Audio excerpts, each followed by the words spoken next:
Welcome back to the Film and TV channel. I hope you're all staying safe and well. And we have a movie review today. It's on at the cinema as I'm recording this on the 8th of April 2022. So all the little scores and comments are as at that date. About 4 p.m. in the afternoon. So we're going to have a look at, I spent many happy hours with my little ones watching them play this because I was absolutely rubbish at this game, and obviously it's been this is the second one. This is the second one now.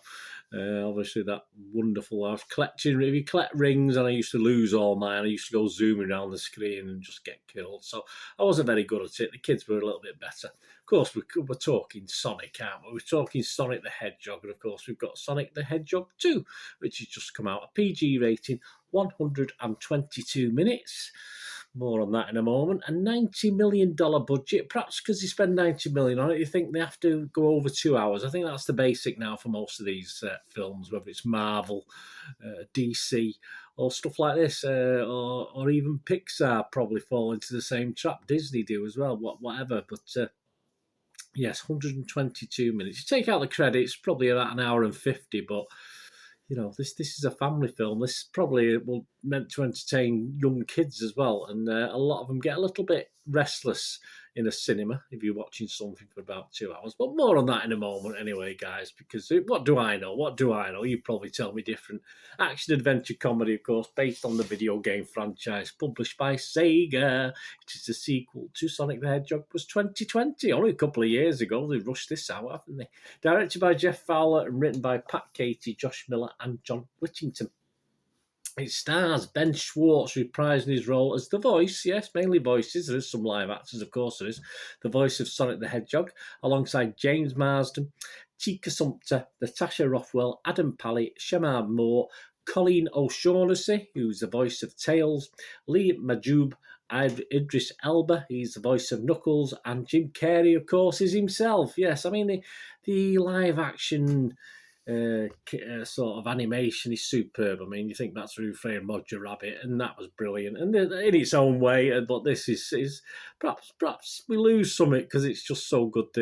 Now you don't really notice the join anymore, which is a shame. There's something about Who Framed Roger Rabbit, that sort of film, that appeals to me, that perhaps some of these more modern films don't quite have that appeal in the same way. You probably why 45 record play. 45 RPM record players have made a comeback, retro. Play something on a record player rather than the CD or on your phone or on your Bluetooth device of some sort. So yeah, I'm probably harking back to the old days. So yeah, Jim Carrey, of course, as Dr. Robotnik, of course, and I suppose there's only one guy who can play that, and it probably is Jim Carrey. The film follows Sonic and Tails, who team up to find the Master Emerald. That's what we're looking for. And it's not the greatest, excuse me, or most complicated plot in this film, guys. That's about it. They're looking for the Master Emerald before Dr. Robotnik and Knuckles can do so. So it's Dr. Robotnik and Knuckles versus Sonic and Tails. So plus other little cohorts who get involved. Of course, following the success of the first film, and it was a success, although early indications from the critics didn't like it, Paramount Pictures announced a sequel in May 2020. Filming took place from March to June 2021 in Vancouver and Hawaii.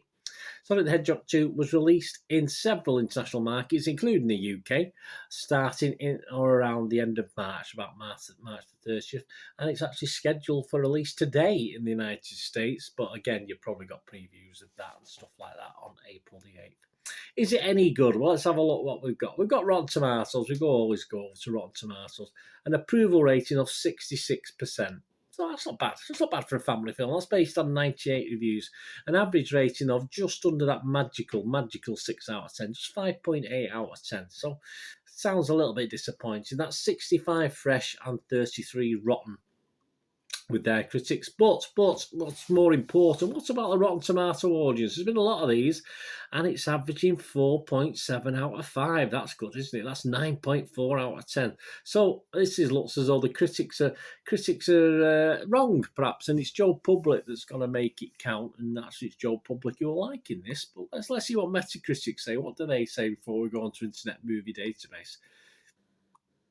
Metacritics, yeah, assigned the film a weighted average of 46 out of 100. So that's not great, is it? 46 out of 100 based on 27 critics. Oh, just before we move on, yes, the Rotten Tomatoes consensus of the critics read, it isn't as much fun as the little blue guy's greatest games, but if you enjoyed the first film, Sonic the Hedgehog 2 serves as a generally acceptable sequel. Does it?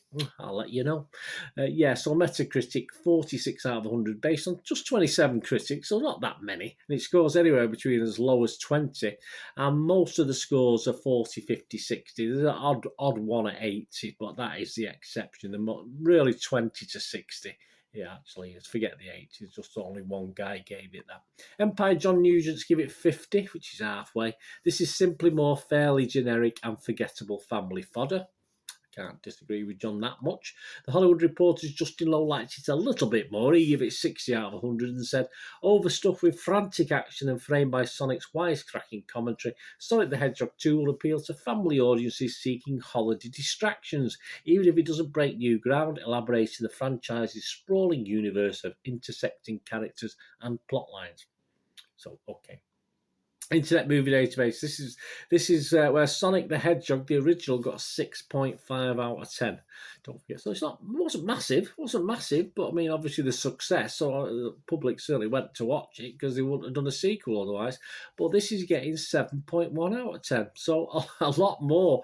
It is a little bit overbalanced though. Of the reviews left, there was 1,239 give it 10 out of 10. 26% of the people who voted or give it a score or give it a review, 26% gave it 10 out of 10. I'm not having that. That's absolute rubbish. So let's have a look at the scores between 6 and 9. 2,904 of the people gave it between 6 and 9, so that's a nice figure. And yeah, a lot less. There's only 100 people who give it 1 out of 10, which I've ignored anyway. But 453 people scored it between 2 and 5. So a massive 86% what I call positivity there if you take the basic stats. So again, very positive, that Joe Public Internet Movie Database. So for what it's worth, what about my little things? I have no idea, guys. I don't know why. As I said, all right, for a $90 million budget, perhaps you have to think they make a 2-hour film. But 80 or 90 minutes, a couple of critics totally agree with me on this one. A couple of the public do as well. 80 or 90 minutes was surely enough for this sort of film, especially when it's aimed at younger viewers as well. As I say, you've got to keep these kids entertained in the cinema or keep them occupied. It's not like watching it at home at DVD. It's fine. They can stop and watch a bit more, or they can go out of the room, get something, come back 10 minutes later and still stay in the film. And that's what you would do with this because it's, as I say, the plot isn't overly complicated. So, yeah, why it has to be, I have no idea. And I have said already onto that. Did I say it? Well, I'm going to say it now. I did like Sonic 1. It's one of my little guilty pleasures. When the critics were panning it, I watched it. I thought it was very good when I watched Sonic 1. I did really enjoy it. I can't remember how long it was, guys, offhand. But it certainly, well, even if it was 2 hours, it certainly filled the time because I didn't get bored with it. And I really liked it. It was one of my top-rated family films of last year. And yeah, that currently sits at 6.5. So people are saying this is better by over half a point. No. For me, this is a deterioration. Sonic 2, a little bit bland, I thought, in parts, a bit uninspiring compared to the originality of the first one, little tricks in that first one that really appealed to me. I do like Jim Carrey, but Jim Carrey's Jim Carrey, isn't he? I mean, if you had to do Dr. Robotnik, yeah, probably Jim Carrey's the right guy to have, but it's just we've seen it all. I'm getting a bit tired. I get a bit tired with Jim Carrey. I like Jim Carrey, but you do get a bit tired with the same sort of stuff time and time again. And this is an ideal role for him, don't forget. And obviously, if you're a younger viewer, you might not know Jim Carrey that much, so it'd be brand spanking new and a lot of fun and might make you laugh. But I just got a bit bored with his adaptation of Dr. Robotnik, even though he did a very good job. It was just didn't really do anything for me. But having said this, apart from its length, there is a lot to appeal to younger watchers. Of course, there is a lot bright and colourful, lots of action. It never really gets bogged down in words and stuff. You know, there's no big wordy scenes or anything like that. There's just plenty of action for the kids to enjoy, say, from and still not laugh out loud jokes, but just silliness on the screen to keep younger ones thoroughly entertained. But for me, as I say, putting my old head on as opposed to a young head, but as a grandparent, if you like, taking the kids to the cinema. There's just in a 2 hour run plus run time. There's not that much to keep us, the grandparents, from dozing off, and probably the parents as well, or big brothers or sisters, whoever's take the younger ones to watch this. So just not enough in it for me. By the numbers, yeah, by the numbers. That's what I would say with this family animated adventure. Without being anything special, just to say no real not as the word initiative, but no real difference to it's just a basic adventure where they're going to look for something and things happen and things don't happen, etc., etc. Very by the numbers storyline, and unfortunately for the length of a blockbuster, which is what it is at 2 hours, you get perhaps what would be passable in a 45-minute series episode, if you like. If this was a series, there's just not enough. There's just too much filler in it, and too much annoying Jim Carrey, and even Sonic got annoying. All the other guys, Tails and Knuckles, and all this lot. I just got a little bit bored with them. But it's not aimed at me. I know it isn't. But as I say, from a grandparent's point of view, taking the kids to this and thoroughly enjoying Sonic 1, it just ended up being a real disappointment. So I am gonna score it.